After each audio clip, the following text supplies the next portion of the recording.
What's up? It's Reflection. Today I'm going to be showing you how I made my new single, Fix My Heart, with Brianna Grace. You can grab the full project file, samples, MIDI, presets, everything from the track is available in the description at the top of the description, so don't miss that out. Plus, if you want to join the remix contest, we're doing a remix contest. You still got a week and a few days left to do it. All you got to do is grab the track on Beatport, send me your purchase confirmation to my Discord, the link is in the description, and I'll send you the stems and you'll be entered to join the contest. So yeah guys, definitely go grab that, join the contest. Can't wait to hear all your remixes. Plus, it really helps if you support it on Beatport. It's going to help take the track to the next level. Also get the Spotify link there, add it to your playlist, share it with your friends. Thank you so much for the support, guys. Again, you can grab the project file and the samples and MIDI and presets also at the top of the description. Go check that out. Let's dive into how we made the track. So, this is the project file. You can see it's at 125 BPM, kind of more like house tempo. Starts up here with the kick and the bass.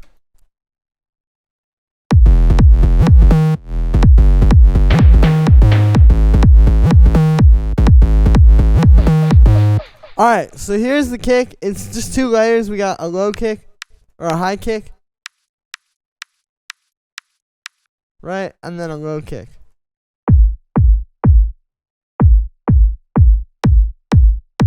And then you put them together, creates one new kick. And I did this because this kick had a really good low end, but it did not have a good high end at all, so you didn't really hear it, but you heard like the thump. And then this kick was the opposite. It had a great click, no thump. Put them together, you get the best of both. Then for the bass line. So this is a new type of bass line. I was like really trying to push it with this release and come up with something new here. And so basically what we're doing is it's actually an 808, like literally a hip hop 808.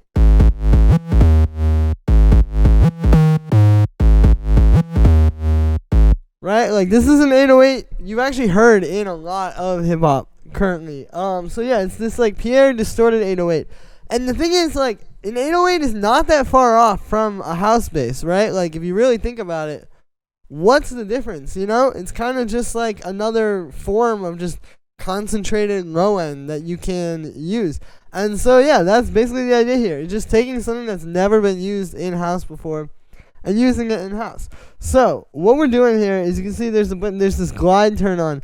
And then for the actual bass line, so that's the thing, it's not just the 808, because if you just had the 808 just doing boom, boom, boom, boom, it would sound pretty normal. It's this 808, but then it's the rhythm of the 808, so it's like the way that's bouncing.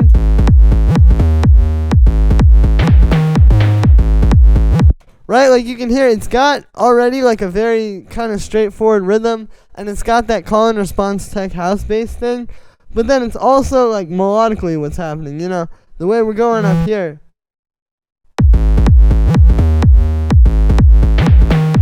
And we're hitting the 6th and then the 5th.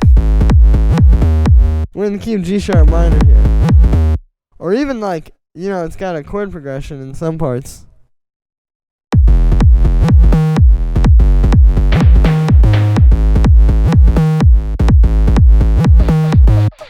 So again, it is the 808 is part of the sound, but it's also, like, if you were just going to go, it's sweet, I'm going to steal that new Reflection style right now. Well, you also got to know how to do this part of it, because if you just use an 808, it's going to sound different, but it's not going to be the Reflection sound.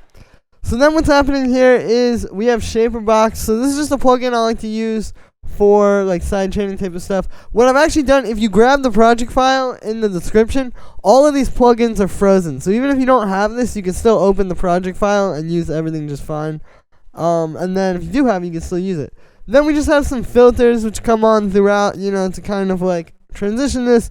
And then we have an EQ cutting out the low end that you wouldn't really hear that gets in the way of the headroom. Then the only other thing for the low end here is just these two little like things that come in and out.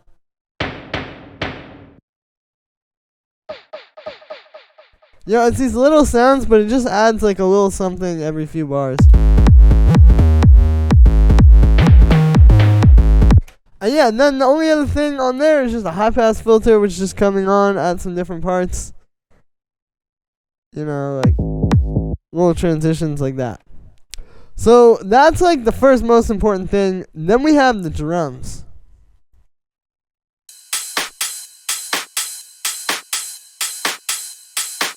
Now, the drums here are super simple because the other hallmark of this sound is that if you're going to have this 808 and you're going to have this bass line that's got so much happening where it's communicating not just rhythm, not just bass, but also melody and like a chord progression. Right? Like this on its own is a lot. So the drums, you don't want like a whole bunch of percussion loops and background shakers and stuff like that. Because if you start having a bunch of like and like bongos and stuff, it's really just going to get in the way of that 808. Like the 808 is at once the bass line, the melody, the chord progression, and also the percussion, just because of where it's fitting, because this is like a distorted 808, which is in the mid-range. So you don't need mid-range percussion because you have like all those, all the glide notes. That is the mid-range percussion. So the percussion here is really simple. Like it's literally, there's not even like a it's just one really solid hi-hat, with just 2 layers, you can see. Nice fat snare. I have a ride as well, which this has like a pitch down and a pitch up.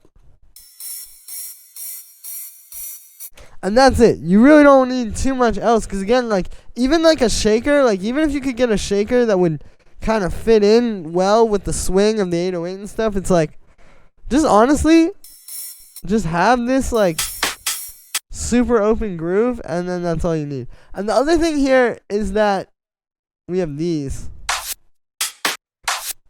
That's just some actually of the hi-hats from one of the electronic samples packs that I reversed and just threw in there. And the other thing that this allows you to do when you have just like a few drums like this is you can turn them way up, right? Like now we have these just hitting super loud and hard with the kick and the bass. And it's just not going to fight because they're not playing the same things. Versus if you had like a or a bunch of bongos or percussion in there, it would be fighting with the bass. And the only effect on this group here is this EQ. And this is just to bring down, like, yeah, you can see that little transition. The reason we use EQ instead of a low-pass filter, because this is a low-pass filter. So you might be asking, well, why don't you just use an auto filter? So I'll show you. If you grab an auto filter, so see how the EQ, the highest part on the sweep right here, is 22,000 hertz, right? 22 kilohertz. Well, now check out if I turn up the frequency on the auto filter all the way. See how that's 19.9 kilohertz? So it's not that much, but technically, autofilter actually does cut out a little bit of highs. And you'll hear that difference, because even if this is like not really that much of the stuff that you're not hearing, right? Because you really can't hear anything over 20 kilohertz anyway. That little dip right there, you won't make a difference if this is like on like your kick and bass or something. But with the hi-hats where you want to preserve that, like the really bright, sizzly frequencies, I just use EQ to make sure it's going to be good. Then we have this little percussion, which really just comes in like in the extended mix here, because we don't really have as much.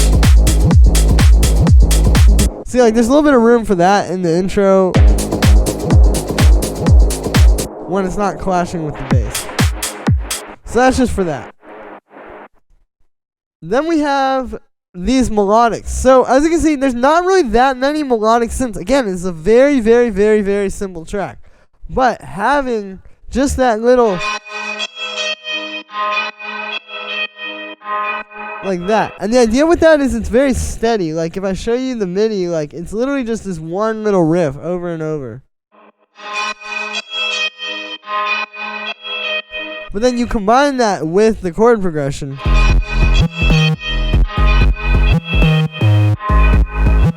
And it's perfect. That's all you need, because it's just this little melodic. It's almost like musical texture in the track, right? So I'll show you musically what's happening here. Again, super simple, because we're in the key of G sharp minor. So it's basically just this G sharp minor chord here. We're doing G sharp, our root note, our fifth, and then a minor third. So all the basic notes of a G sharp minor chord. And then up here we have the sixth and the fifth.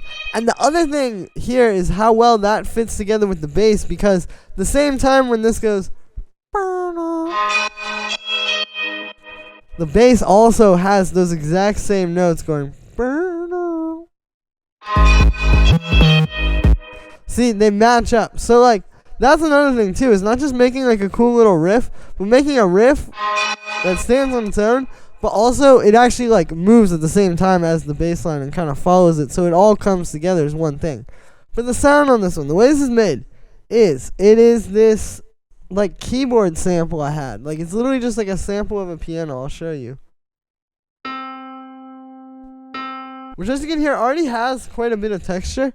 But then what I did is I warped it, so you get this like super like kind of crunchy. I'll turn off all the effects and show it to you.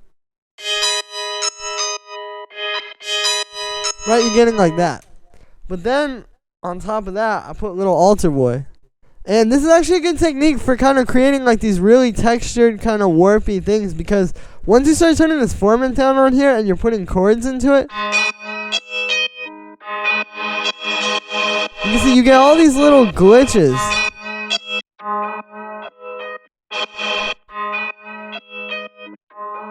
And it doesn't always work. Like, some sounds that won't work and it'll be really glitchy. But with this, you can see it sounded really good. So you just have to play around with a few different things, and eventually you'll find one that just slides really well into that. Like, I tried a few different samples to get this. Then we have this delay. So this is actually the r3flection delay tape. I use this a ton in this project file. I actually really like this. This is one of my favorite delays right now. It's meant to be like a space echo. But the thing is, it can just add a lot of character. Like, here's without it. And with it. See, it's subtle, but it's just adding that little like wash over top. Then I got a bit of the hollow vintage verb, some drum bus, ultimate stereo widening rack, echo, and then this vintage verb, which just automates in a few parts. Again, even if you don't have these plugins, you can still open this project. Link is in the top of the description. I've got a shaper box here, again, just to give it the side chain, high pass filter, and then low pass filter, both with some automation to transition. Then we have this little pad which comes in the break.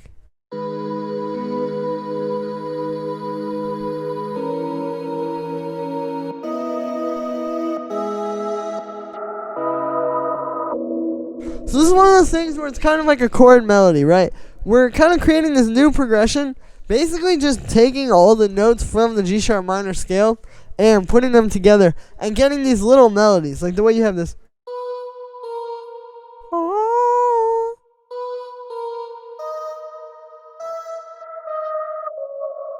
Like, that's a melody, but then this is a melody.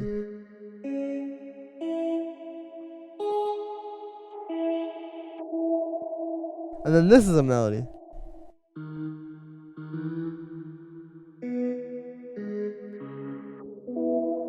And it's not like any particular chords. Now, you could probably look at this and go, oh, like, this is like a E add 11 or something if you really broke it down on that level. But really, like, I don't think you need to, 1 and 2. It's more so just about, again, creating this, like, beautiful pad that's just going to sit really well, because we have all these other little things moving constantly. So this just gives us, like, some steady musical stuff without being too much. Also, it fits, like, really well into the mix.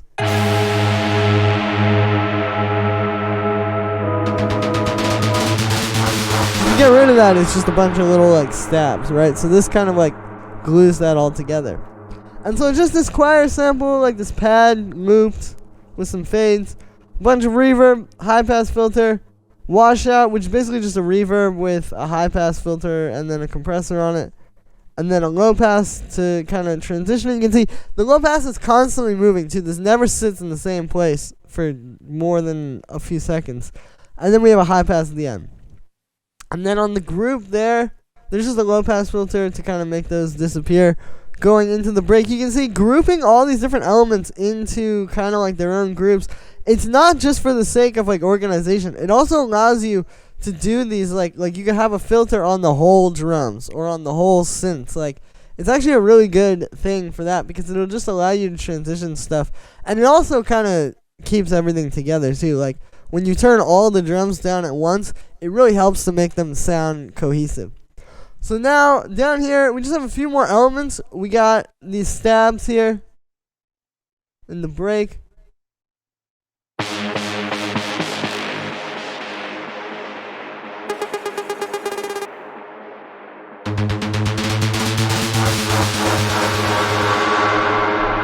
So these are pretty much all made with Serum. It's these different patches I made. Some of these are like presets that I tweaked. Like this one was more like, it didn't have like that like saw like filter thing happening. I tweaked that one up. And then this is going through, really what makes all of these work is it's that r3flection delay again. So you can see we're using this, it's pretty heavy, like with that intensity and echo amount up so high. But it works because you get this big boom, boom, boom, boom, boom, boom. And then the delay just keeps going. And also some reverb. And again, this is where a delay like this can really shine because it's not just like delay. It's like adding character and texture and this sort of like thing that you just wouldn't get just with like a simple reverb. We've got also, so yeah, then there's like this guy, which is the same one but just with a few little changes to make it work when it actually drops. We got this. That's another Serum preset, just tweaked a bit. This is another one of those r3flection delays. This one we got a bit of automation. So that comes in there, plus some automation on the filter, and then shaper box. We got this one, which is like a big woo, you know, just some saw waves, unison, filter, that kind of stuff. Bit of reverb. We got this guy, which same thing, but again, just optimized for the drop. Sometimes you have a synth like that and you want it to be in the drop and the break. It helps to just duplicate it and make one with a few little changes for the drop, because sometimes like you want the break one to be like 3 dB louder, and then you're sitting there like, oh my god, why doesn't this work? Like I can't get this one to be a little bit louder. Yes, you could automate it, but I like just having two separate, like, you know, because it sounds like the same sound, but this way you can have one that's at the perfect volume for the drop, one at the perfect volume for the break, and there's no compromise needed. We've got this Serum right here, which is like this, probably the most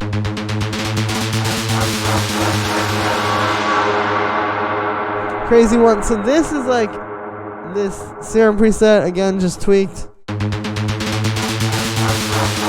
And what it is, what's making the sound, so the MIDI's like, see, like I'm doing all that just in MIDI. There's no like fancy arpeggiator automation or like an LFO inside of the synth that does that. It's literally just like a simple short synth.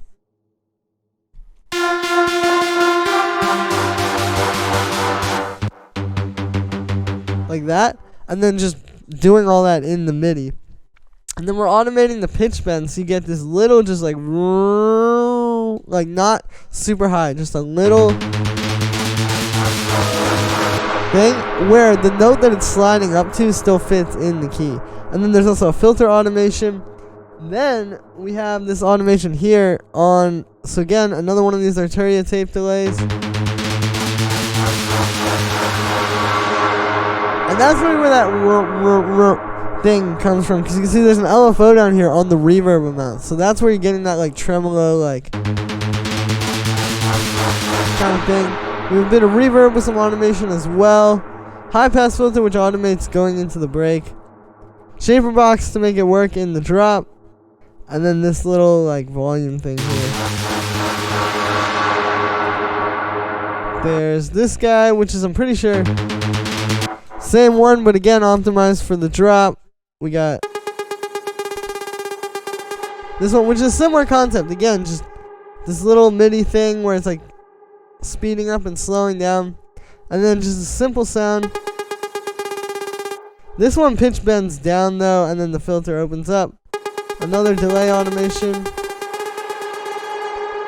which is actually a pretty similar patch to the last one, and then a reverb automation. And then the last thing here is this little like reverse voice thing. And so yeah, you can see, so those are not really that hard to make. They're all simple synths. It's just like putting it all together, like the sequence, and having these all like kind of talk to each other. Then we just have simple break bass. Playing the chord progression. This is just made with Serum. just like a respace. We got not to love you. The vocals, which are, you know, the processing, you can see they already were processed, but then I just put a bit of like delays and reverbs, a filter, and some automated stuff too. Plus OTT blended on there a little bit. I really like that. I've got some vocal chops here, which that's really just in the extended mix, but I wanted to show that. And then we got another vocal. The reason this is in a group is because I wanted this one to have shaper box on it, but I wanted to also use the track delay. So what if I put this, like if I just put this shaper box on here, this track delay would mean that the shaper box also gets pushed over 33 milliseconds. So instead what I did is I have the vocal being pushed over, and then just a group which is just got the shaper box with no track delay. And then there's also this little transition, just a bunch of reverb and stuff. And then the only other stuff down here is just all the little effects, you know, just sweeps. There's not too much really. There's some build drums too. I just took some of my loops and put them together. And yeah, so that's gonna be it for this one, guys. That's how Fix My Heart was made. As always, make sure to like this video as well as subscribe. And let me know what you think of this video in the comments. Like I said in the beginning, you can get the full project file, samples, MIDI, presets, literally everything for this track, this brand new style. This is the first template in this style that's out, and I really think this stuff is gonna go. So definitely grab this. You can learn from it, figure out how to make this stuff, and make your own tracks from it, or just help support your boy. You know, it really helps keep me going. It's a great way to, if you guys have enjoyed these videos, to just help support so I can keep bringing you guys new videos every single day. Thank you so much for the support. Once again, you can also join the remix contest by grabbing the track on Beatport and sending me your confirmation. The link to do all of that is in the description. Thank you so much for the support, guys. We're running up the Beatport charts. Let's keep it going. Thank you so much, and I'll see you tomorrow with another video.